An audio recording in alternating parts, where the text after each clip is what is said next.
2 வருஷமா நீங்க ஆடிட்டீங்க. ஓகே. இப்ப செகண்ட் இன்னிங்ஸ நாங்க ஆட போறோம். இதுல என்ன ஒரு ஹைலைட்டான விஷயம்னா, பிளேயர்ஸ் புதுசு.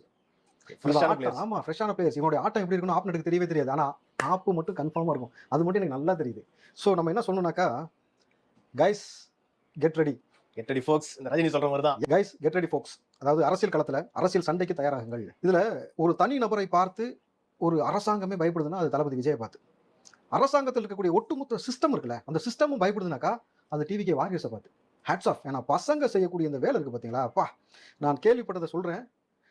விஜய் அவர்கள் உண்மையிலுமே இந்த வாரியர்ஸை குறித்து ரொம்ப சந்தோஷப்பட்டார், ரொம்ப நெகிழ்ந்தார்ன்னு சொன்னார். என் உறவுகளைப் போல கூட இருந்தவங்க கூட சில பேர் விட்டுட்டு போயிட்டான்னு வருத்தப்பட்டிருக்காரு. அது 2வது பிரச்சனை. ஆனா, என் உறவுகளைப் போல இவர்கள் நின்று அந்த உண்மைகளை எடுத்து போடக்கூடிய இந்த நபர்களை நான் உச்சி மிகுந்து பாராட்டுகிறேன்னு சொல்லி அவர் ரொம்ப சொல்லி சந்தோஷப்பட்டிருக்காரு, ஆசுவாசப்பட்டிருக்காருன்னும் பொழுது, உண்மையாலுமே சொல்றேன் இந்த வாரியர்ஸ்க்கு ஒரு ஹேட்ஸ் ஆஃப். ஏன்னா, நீங்க இல்லன்னு வச்சுக்கங்களேன், இது சாத்தியப்பட்டிருக்காது.